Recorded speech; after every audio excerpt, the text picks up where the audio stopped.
The left has no principles, and the media is the left. There's just whatever side helps them get power. Hey, I'm Dave Rubin, and this is the Rubin Report. If you're new here, click the subscribe button and make sure that the bell is solid to get all notifications. And more importantly, joining me today is the founder and president of Turning Point USA, the largest conservative college student organization in the United States of America, as well as the host of the Charlie Kirk podcast. Charlie Kirk, welcome back to the Rubin Report. Thanks, Dave. Glad to be here. That was the longest intro I've ever given. Well, thank you for enduring that. All in one breath. We're also basically dressed exactly the same here. Yes. We have some agreements, but we also have some disagreements, so this is going to be an odd mirror. I think we've actually started to agree on almost every big thing over the last couple of years. Well, a lot of the things, actually. So you were on this show, what? It's about 2 years already. It's like January of 18? January of 18, so that's like over a year and a half ago, basically. And I've gotten to know you quite well in the last year and a half. We've toured together, usually with Candace Owens, obviously. And I want to cover all new stuff here, but I do want to quickly just talk about Turning Point briefly, because when we do these events together, and I'm sure we've got some coming up in the fall, you always make a point of saying to the audience, A, if you've got questions and you disagree with us, come up first. So we always take questions from people that disagree with us first, and we treat them as respectfully as humanly possible, or at least as respectfully as they treat us. But also, me and you have some disagreements, and we go up there and we talk them out. So how is it that so many people on Twitter think you're a fascist? What a strange concept. How was that for a segue? You see how I did very that? good. It was right into it. Yeah. What a strange concept to hear the other side, to give people a platform that you totally and might fundamentally disagree with, then have a conversation about it, see where you might be able to build consensus, find the disagreements, and then find why you disagree, which is super important. So do you disagree because you have different data inputs, or do you disagree because you have different philosophical inputs? Two totally different things. Yeah. So, for example, someone might say, well, I want universal health care because it works so well all across the world. Well, okay, let's talk about that, and then you can maybe deconstruct some of the failures of socialized medicine. Or I want universal health care because I believe health care is a right. That's different. Right, those are very different Two totally different, and then you're all of a sudden have a conversation. And then what happens after that conversation? You've seen it, Dave. I mean, you spoke with us at University of Connecticut. You spoke with us at UC Berkeley. You subbed in for us up in the Northeast. I think it was New Hampshire, right? Yes. You and Candace didn't show for that one. That's correct. The one that I dealt with those lunatics myself. Thank you again for that. Yeah, of course. You it went viral. And it did go viral. You did brilliantly. Yeah, thanks. And Dave, you'll, I think, reinforce this. Every time we get a chance to go to these campuses and have these conversations, there seems as if, at least with the individual student and the people in the room, there's a level of respect for at least our worldview and our position from even those that disagree with us. And we like to say that it's not that these students are opposed to our ideas, that they're not exposing them at all in the first place. And just being able to have this sort of marketplace of ideas, and you and I will disagree on some things sometimes, which is amazing. I mean, who wants to go listen to a bunch of people say, I agree, me too, I agree? You don't want that. Yeah, and by the way, that's called college. Right, that is called college, sadly. And we're going to get into that because you and I are having a major issue right now with the big tech censorship stuff, which is, it's a personal issue for both of us as podcasters and YouTubers and the rest of it, but it's also a really serious philosophic issue. But you know, one of the things that I always find most interesting at the events that we do is a lot of times there'll be like a crew in the back of the room that clearly is not there because they like us. But you know, sometimes they'll sit there respectfully, but they'll kind of have a scowl on their face, or they'll be giggling or whispering to somebody. Really sure how to make of it. But then by the end, when you're expecting that, when you say to them, if you disagree with us, come up first, a lot of them just kind of leave, because I think something does actually happen over the course of the hour and a half when they go, whoa, these people that I'm heard or told are alt-right or fascist or something, they're not all that bad. And then suddenly they feel sort of foolish. Well, and what I love is that we're sitting on stage, we have you, we have the great Candace Owens, and they're here calling us racist, they're calling us bigoted, they're calling us backward thinking. Hey, homophobe. Right, homophobic, right, of course, give me something here. Right, all these sorts of things. Yeah. And all of a sudden they listen to this message of Western classical liberal ideas of listening to the other side and opening up markets and the individual matters the most. We live in a great country. And Dave, I have to say, I am a robber baron of one of the things that you say. I've stolen it probably 30 times. So As long as you credit me now. About more than 50%. I'll credit it right now. I credit you sometimes, but I'll credit you right now, where you ask the audience, you say, who here has it worse than your grandparents? And no hand, I've never seen a hand go up. Yeah. And isn't that a great, just kind of visual representation of how beautiful this country is? You know, there's one time just in the last few months, so I've asked that question hundreds of times at this point, and literally nobody. Then about a month ago, I was at Santa Clara, and I asked the question, and like somebody, wait, it's even better. The guy raises his hand.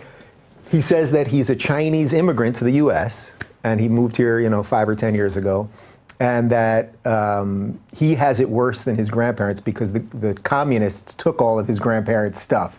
And I thought, wow, that's as good as it gets. Well, that's it. That is as good as it gets. But that sort of argument is not made ever on college campuses through the traditional institutional professor and academic elites. Instead, the philosophical position that is predominantly put towards students is that America's a mistake, the ideas that you grew up with are flawed, but we have all the answers. We and our couple thousand professors in the academy, we're the smart ones. We're the philosopher kings that Plato used to talk about. Give us the power and give us the trust to how to run society, and things will get better. And they focus on the inequality. They focus on the structural deficits. And of course, there will always be structural deficits. I mean, if a society ends up eradicating them, I don't think that's going to happen in our lifetime. There'll always be outliers, always going to be people, but generally things are you're going to have to kill a lot of people to do that too, Look right? at the Soviets. I mean, we only have to kill 60 million people to try to, get to agreement. Well, that's hard to swallow. And it didn't even work after that, and look at communist China under Mao. Anyway, so the academy is rooted in not teaching the other ideas, but teaching their ideas, the monolithic ideas. And that's why what we're doing, and we love bringing you to campus, what we're doing at Turning Point USA is having so much resonance. I mean, we have grown so substantially since the last time you and I sat down.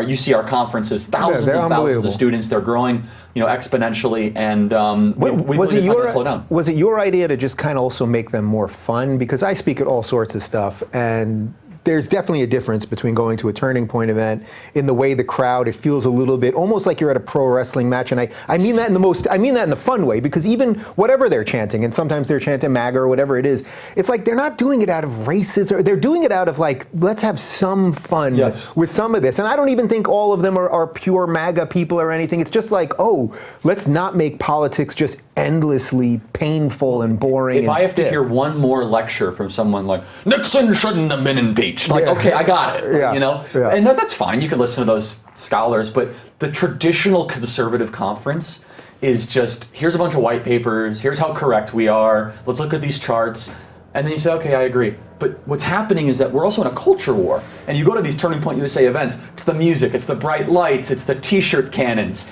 and all of a sudden, you're having fun. Yeah. And the left is anti-fun. I mean, they're anti-comedic expression, they're anti-creativity. I mean, everything is you're going to offend somebody. I mean, I'm surprised. I really am surprised we have these t-shirt cannons that they have not said that we are making fun of, some sort of victims of some sort of shooting because we have t-shirt cannons. Well, I'm you just handed it to them. Well, there we go. So they'll come after that with us later. But I'm joking, of course. But the point is that we try to make it high energy, and we do, and because of that, our conferences and our events, grow substantially. So what did the conservatives do wrong? If these classical liberal to conservative ideas are the right ones, and I think I'm pretty much with you on that at this point, where did the conservatives screw up that they lost the academy, they lost the media, they lost academia, they lost everything that led us to an entirely brainwashed generation of millennials, and then a group of, say, lefties that are older than them that just acquiesce to it out of sheer fear?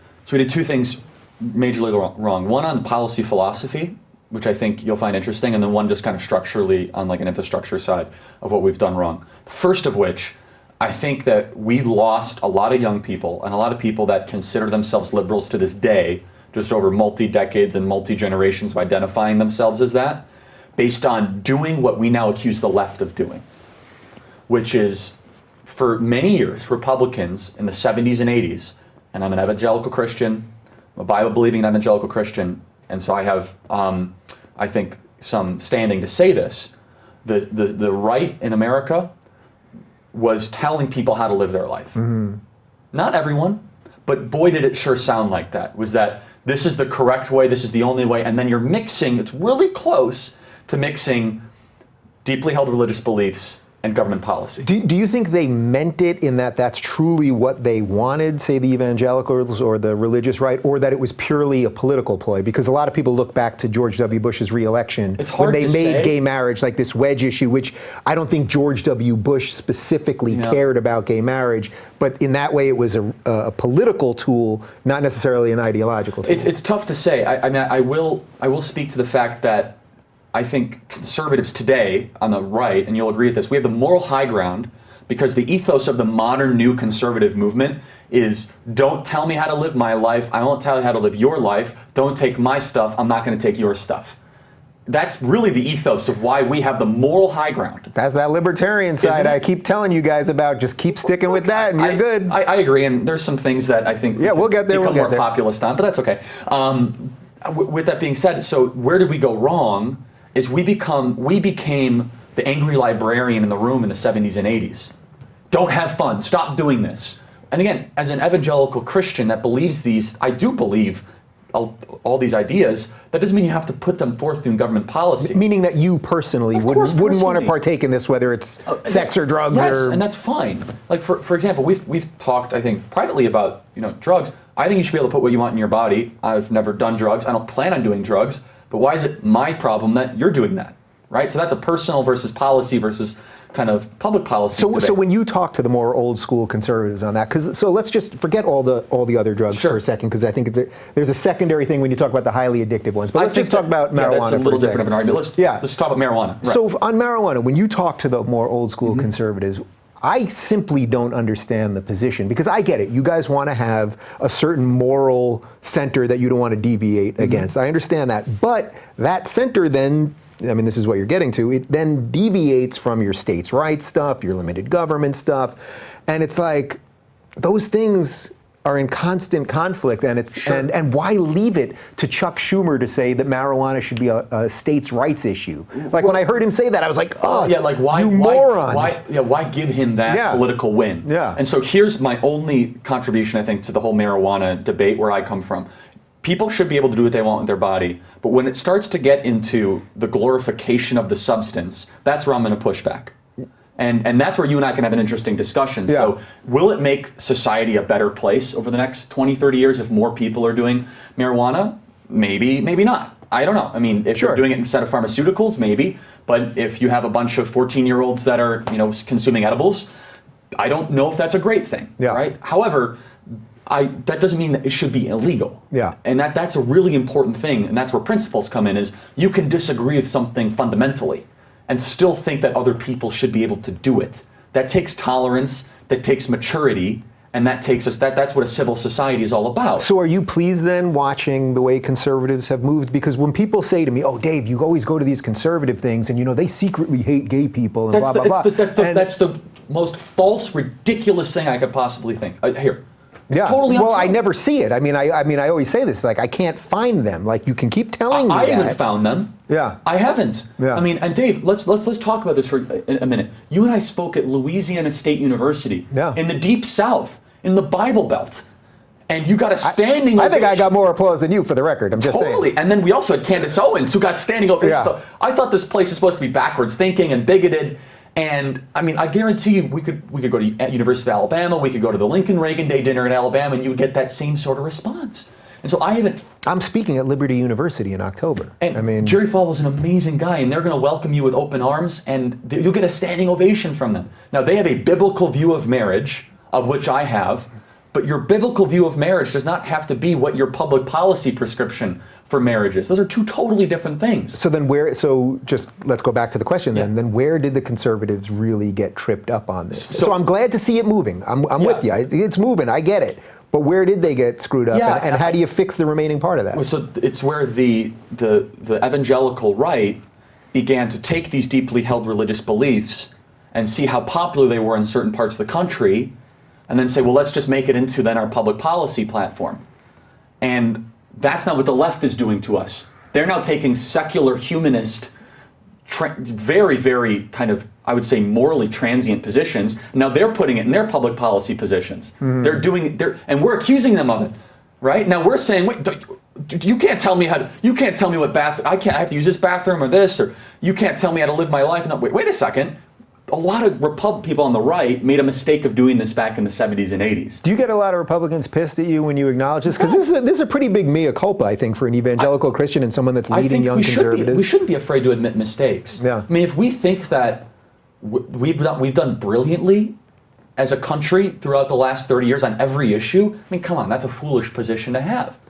And if you look at it, William F. Buckley was super libertarian on certain issues, really libertarian. I mean, he was for the legalization of marijuana. I mean, William F. Buckley, the founder of National Review, is for legalization of marijuana, and that's a position a lot of people, are surprised to hear. And yeah, do I get a lot of backlash? I get disagreement, but I qualified in a very certain sense that I hold these positions. But there has to be, in the way that you create public policy, if every single individual says, I'm going to have my worldview get put into law, you have you have leftist chaos. You have California, where you have all these little sub-tribes lobbying for the most lunatic minority oppression Olympics, as you call it, policy positions. And that's a really dangerous thing. And then you see how it ends up working, because my parents were visiting for the last week, and my dad was amazed at the amount of tent cities we've got going up in all of these places. These progressive utopias that are supposed to be the friendliest to poor people and everything else. Yeah, and so anyway, so that's the one thing I think that conservatives are getting better at now. Yeah. I really do, and I think President Trump has done a great job of this. I have to say he's done a great job of this. He has been anti-dogma, and I love the idea of crushing pre-existing dogma, or at least challenging it, because if some dogma is good and it should be upheld. There's some things that should be. So for example, one piece of dogma in our society is hard work is a good thing. Okay, that's good. Great. Let's keep that.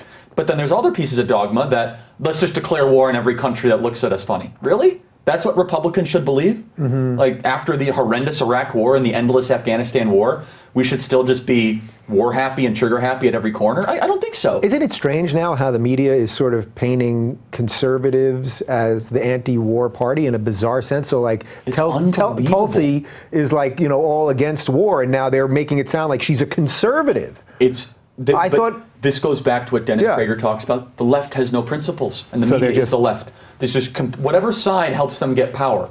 And there's the mayor of Baltimore. She goes on television the day that President Trump correctly decided not to execute a missile strike that would have killed 120 Iranians. She says, well, this is a huge sign of weakness against President Trump. And I saw this. I said, only President Trump could get a Democrat to accuse him of not declaring a war on a sovereign country. Is that his gift more than anything else? If you were to, you know him obviously, but if you were to whittle away everything else, is that the gift that somehow he has that pinpoint precision ability to find out what their weakness is and get them to use it against themselves constantly? It's one of his greatest gifts. I think he has a lot of them. He's able to expose the hypocrisy within them so brilliantly, and even deeper than that, I think it's a very interesting thing. He's able to pull out the radicalism within the left, and I think that's a good thing and a bad thing. I think it's a good thing because you can see who they really are. I think it's a bad thing because then more people then become radical. And that sort of is where we're at right now, right? Like he's kind of exposing the hell out of them, and actually, it's funny. Every time he exposes them for something, I'm like, oh, that thing that I was talking about as a lefty. Like when I still considered myself a lefty, I'm like, oh yeah, that's the thing I was talking about 3 years ago. Now it's just burst forth for everyone to see. But it is a catch-22, right? Because on one hand, you're exposing it. That's good, sunlight. On the other hand, then it suddenly keeps us in this constant state of flux. So then President Trump exposes the radicalism, which is good, so we can see who these people really are. We can see who Ilhan Omar, Rashida Tlaib, Ayanna Pressley, and Alexandria Ocasio-Cortez, we can see who they really are and the ideas they hold, which is good. That's always a good thing. But then what happens is the media hates Trump so much, they modernize these ideas. They all of a sudden make it, it's not that bad that Ilhan Omar says that some people did something about 9/11. It's not that bad that Alexandria Ocasio-Cortez calls herself a socialist. And then they almost make it palatable or digestible. And you have more people then embrace these radical positions. And I guess that's where we are. I'm a little troubled by that. And I do want to make a really interesting point that I want everyone listening to this and watching this to think about, which is what makes this particular struggle versus leftist Marxism and kind of Western society values so unique. And my knowledge has never happened before. Almost every one of these revolutions that we can point to over the last 100 years, the Russian Revolution, the Chinese Revolution, every time that Marxists have taken over a government, and you see it through the universities, that's similar. But they were always pro-nation state. Like the Russian Revolution, they were pro-Russia. Mm-hmm. That's interesting. You see what I'm saying? They were for the country. And so they were able to win over the countrymen because they're like, well, we love the country more and we want.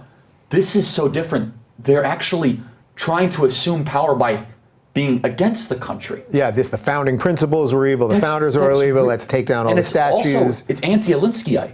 Alinsky talked about embracing, and he was essentially telling people how to lie to get to power. That's essentially the doctrine of Saul Alinsky.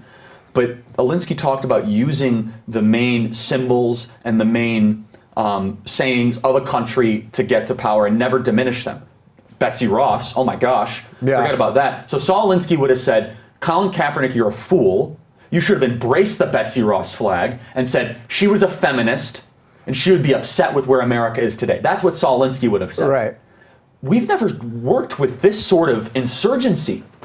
Do you think it's possible? I mean, the place that I've sort of gotten to them is, okay, so let's just say we disagree with most everything they say, right? I try not to impugn people's motives. I tend to think at this point that their motives are bad and that they really know that, they're being owned every other day. There's always some clip of them just saying something awful and not knowing what they're saying, or they can't respond to a basic question, are you for left-wing terrorism? Like they can't say, no, I'm not for terrorism, et cetera, et cetera.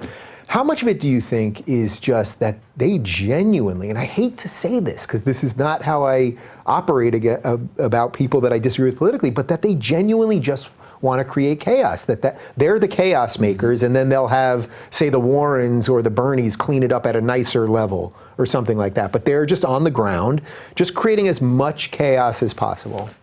Depends who you're talking about. So if you talk about I'm talking about those gang of four, the squad.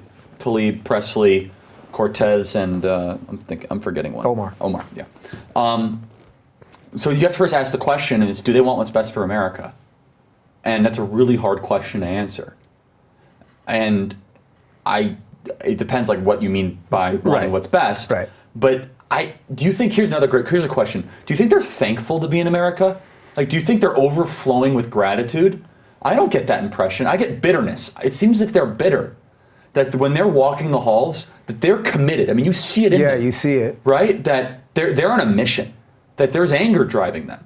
That there's something, they believe that this system that we're living in, this beautiful country with so much opportunity, so much blessing, so much overflowing abundance for all people, that they see something that I don't see and that you don't see. And of course we see problems, right? We see our inner cities ruined, we see all these sorts of things. But we also understand that on the moving average, this country's been unbelievable and continues to be, and the re-embracing of those ideas will make it more so. I don't feel as if that they're thankful to be in this country. And so there are always people, though, in every major civilization like this that kind of, to use the Joker term, just kind of want to see the world burn. And I don't know if that's them or not, but they sure sound like that at times. And I find it that they use every single instance of political exploitation opportunity to try to advance their own political agenda to get further into power.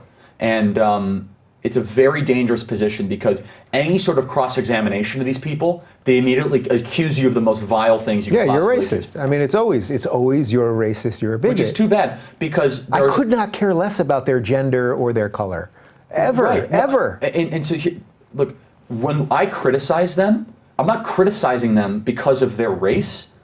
I'm criticizing them because of what they say in their worldview, and they just happen to be that race. Yeah. It's like this is an afterthought. I mean, it would be the same thing if Adam Schiff was saying that. I mean, I've had plenty of fun at Adam Schiff's expense, by the way. Right. I've had plenty of fun at Chuck Schumer's expense and Nancy Pelosi's expense. But the one time you accuse these other people, Rashida Tlaib and Presley and Cortez, you accuse that squad, if you will, all of a sudden you're called these horrible names. And what's too bad about it is that there is real racism in the world. There is. But the more that term is thrown around flippantly and just so kind of haphazardly, it cheapens real racism. So I know you don't want to help the Democrats, but if you were, say, a saner Democrat than them, if you were just a little more of a moderate, and it's so funny because now Pelosi, who really is pretty far left in She's and of a herself, radical. yeah, but now she's being framed as the centrist Democrat, even though she's certainly not the type of liberal, because her answer is always government, that I would care about. But let's say there were a couple, are there any Democrats that you think are sort of more blue dog, old There's school? that guy that was on the stage from Maryland, Delaney. Yeah. He talked about. He was just on the wrong stage. I mean, He was talking about this country has been great to a lot of people. We need to get back to national service. He was saying some things I actually agreed with. so okay, so then if you were talking to one him, right? So the one guy, And maybe Hickenlooper, but then he said some nutty stuff. So one guy. Okay, but if you were talking directly to him and you wanted to help this guy regain the party, what would you tell him? In some ways, I do. We would just, Understand. even country. for a guy that wants Trump to obviously win again. Of course I do, but in some ways I want a functioning second party. Like in some ways I want a party that will step up and say, you know what? We do want regulatory reform. You know what? We do want to fund our military. Like, that would be nice. Yeah. Like, or we don't want open borders. How about that? How about that? And I think Delaney could come to an agreement with that. What would my advice be to him? I mean, you have to fight the radicals within your own party before you even focus on, President Trump, because you got something very, very dangerous within your own party. And again, who am I to give advice to the left? I mean, I want President Trump to win in a massive landslide, and I believe he's on his way to win. For many different reasons, this being one of the contributing factors, the fact of how radical the left has become, but it's not exclusive to that. But I don't think that's going to happen, Dave. I'm going to tell you why. Well, I've seen no evidence of it. You'd think that having Trump win an election might have caused a little self-reflection. So here's the question. When you and I go to college campuses at Turning Point USA, are the students more like the squad or more like Delaney? The students that come to us The like us, or the radical protester types. Oh no, of course they're much more like the squad. Of course. That's the leading indicator. Yeah. That's the harbinger.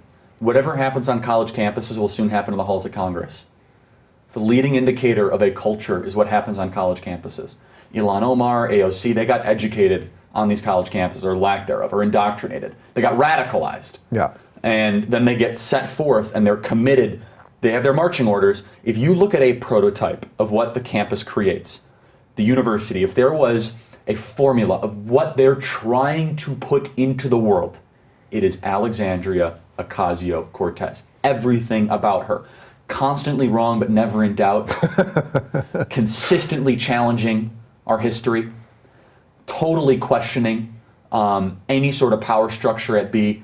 No belief in national sovereignty at all. And chaos, chaos, chaos. That's the university. That's what they're creating. All right, so you don't want to help them that much. No, I don't. Well, I mean, I would like to see people like Delaney, take root. But here's the other point. So here's the other thing that no one talks about, which I think is an interesting point, which is in politics, you're always kind of looking at who's my base, how am I catering to that base. And so when Donald Trump ran for the presidency and he went down the golden escalator, he did something that actually made made Democrats become more radical. You say, how is that possible? He stole their base away from them. So he stole 10 million Democrats that are Catholics, that are union workers, that are electricians, that are middle-class people that have voted Democrat since 1970. And now they're registered Trump people, and they go to the rallies. I mean, you look at the data the Trump rallies, there's amazing percentage of registered Democrats. Yeah, it's bananas. And they end up voting for Trump, they think nothing of it. Well, they're basically getting the disaffected Bernie people. That's right. That saw how corrupt the Democratic Screw the Party is. establishment, blow it all up. So then what happens if the Democrats all of a sudden have 10 million less Democrats? Mind you, Republicans bled a little. They bled some suburban voters. Mm-hmm. They bled some, upper middle class voters just because they didn't like Trump's style. But the offset was generally positive in the states that really mattered, which were the traditional Democrats. Democrats look at their kind of roster like, oh my gosh, we're down 10 million voters. And then some lunatic proposes in a room, well, instead of trying to win those people back, why don't we go win more people in Malibu and Manhattan? Oh, what a great idea that is. Yeah. And then they start embracing these horrendously radical ideas as if they can get more people. Maybe they can. I mean, I've been proven wrong before, but somehow they can win another 10 million people around the Green New Deal, universal health care for illegals, complete and total open borders, shutting down people you disagree with, prosecuting people that dare say something critical of a member of Congress, which Rep. Frederica Wilson said. Yeah, that was a real... Or Dave, I've done a lot of traveling. I have to say, a kitchen table issue in Pennsylvania is making sure that the Boston bomber can vote. They're all about it, right? You know, it's like they're one-issue voters on that. Yeah. It's amazing how many people in Harrisburg, Pennsylvania, come up to me. They say, "Charlie, whatever candidate makes sure that terrorists can vote, they got my vote." It's amazing. Of course, I'm being facetious. The more they, what audience are they catering to? But does that tell you really how insidious this way of thinking is? So, like during the first debate, when they all spoke Spanish, and to me, it was the worst, so cringy. The worst sort of pandering. It would have been like if this was 1940s and we had an influx of Irish Americans, and they were up. "Oh, we're going to give you all a potato, and Michelle is going to," you know. It's like, what are you guys doing? But it's the worst sort of pandering, and yet they keep going to it. So it's almost as if the ideology actually overrides what you're saying. Would just be sort of sound political, maneuvering to win an election. They do whatever they need to do to assume power. That's the left. And so if you come from the acceptance that they're trying to deconstruct this country, then it all starts to make sense. Why would you want to have open borders? You want to destroy the sovereignty. Why would you want to give away stuff you can't We're afford? so horrible, and we should let everyone in. Yeah, share exactly. in the harm. Well, by the way, this is what I can't understand. A couple things, because you got me on this. The Democrats say we're this horrible country. I'll every single one of them. The worst. Why the hell would you want to be president of that country? It's like I hate this country. Yeah. I want to be president of it. That's a really interesting. That's just how good they are. Well, that's right. No, but they want to save us from ourselves, right? Because you're the philosopher king that will save us. The second thing is this: if we were really this racist, bigoted, homophobic, horrendous country, why are millions of people trying to come here? And just from a more broad standpoint, we take in half the world's immigrants every single year. We take in 1 million legal immigrants every single year. We're the most accepting, generous, benevolent country ever to exist in the history of the world. I think we're overly generous at times, actually. I think our generosity actually is going back to bite us at times. I think that Trump has brought rational self-interest back to the conversation of the nation state. So just real quick on the immigration stuff, and then I really do want to get to some stuff that we disagree on. But on the immigration stuff, look, I get it. There are videos of Obama, of Pelosi, of Chuck Schumer, of Bill Clinton, all saying virtually the exact same things that Trump now says, and Trump is considered racist. Now, I get it. Trump also has a strange intonation and inflection when he speaks, and he can be a little sloppy around some of the language, or maybe intentionally inflammatory, and that's fine. It doesn't even matter which way you look at it. The point is that what he's actually saying is not different, really, than what Obama is saying. Just this morning, I tweeted out a clip of Obama saying virtually the same things that Trump says now. Do you think there's anything that Trump could do if you think his policies around immigration are moral and just and the rest reasonable. of it? Is there anything you could do just around the language that might ease up some of this tension? Yeah, I mean, the one suggestion that I've made publicly, and I'll make it again, is we have to own the legal immigrant. I loved when Trump talked about the big door. I want to hear more about the door. Like, I want him to say wall and door. That'd be just my one piece of recommendation. Mm-hmm. Because I was watching this ridiculous clip on Twitter the other day, and the left, they shadow box and make it seem as if you're accusing border jumpers and line cutters, I don't call them immigrants. They're border jumpers and line cutters. Because you know what an immigrant is? Someone who waits their turn that comes to this country correctly. Which is why we're seeing tons of studies now where legal immigrants, first-generation legal immigrants, are the most anti-illegal immigrants. Because they had to wait for the process, they had to get a green card, all these amazingly hard, difficult things. We have to make that easier. But the second thing is, the left, they make it seem as if you're against line cutters and border jumpers, you're somehow against legal immigrants. Mm-hmm. And I take the position, and some people on the right disagree with this position, I think we should have more legal immigrants. I think we should be the Kentucky basketball of immigrants. I want the smartest, richest, most aspirational, creative people in the world to come here that are under the age of 35. This should be the laboratory of excellence for the world. I want the best Koreans, Indonesians, Somalians, Germans, I don't care where you're from. If you have aspiration, come to America. That should be the advertisement. And boy, this Donald Trump is great at marketing. He could sell that in a second, couldn't he? He could do a world tour just on the legal immigration tour. And I think that would be, the media would find a way. Here's the link, sign up. I think the media, all of a sudden the left would be totally against, they'd be building the wall for him. I'm kidding. Yeah. But the last thing is this, look, if the illegals were voting Republican and they were tend to vote Republican, the Democrats would already have the wall built and say anyone who opposes the wall is against the black community. Right? They would find some way to spin it, which actually is correct that open borders hurt the black community, believe it or not, but that's another that's another whole other thing. All right, so I want to back up to one other thing, and then let's get to the tech stuff. Which is super important. On how sort of conservatives or people on the right have to sort of widen the net right now. how do you think the messaging could be about making room for secular conservatives or secular Republicans? So someone like Heather McDonald, who I've had on the show, she's a-religious. I think she's an atheist. Yeah, she said, I find petitionary prayer futile. And I love Heather. I heard that. Come on. We disagree that we got that. Okay, but you want to live in the same society as her, and you probably agree with her. I'm not a religious fundamentalist. But I think, when I was on Candace's show on Prager U, I brought this up, that there's such lunacy on the left that to me, all the right has to do, all conservatives have to do is just be, at every turn, be a tiny bit better. Like, you don't have to be, you know what I mean? Like, not a lot, but just a little bit better. What do you think conservatives or Republicans or whatever can do for the disaffected lefty that still is secular, maybe has some religious belief, but it's not sort of a core tenet or whatever it is? What do you think that people on the right can do? Well, I have to give the conservatives credit. I think Donald Trump's done a lot of that. I mean, Donald Trump has been amazingly embracing of the evangelical community, but he himself, and I don't want to speak for him, was definitely more secular. Yeah. Right? I mean, he was not running a campaign like Mike Huckabee or Rick Santorum was in 2016.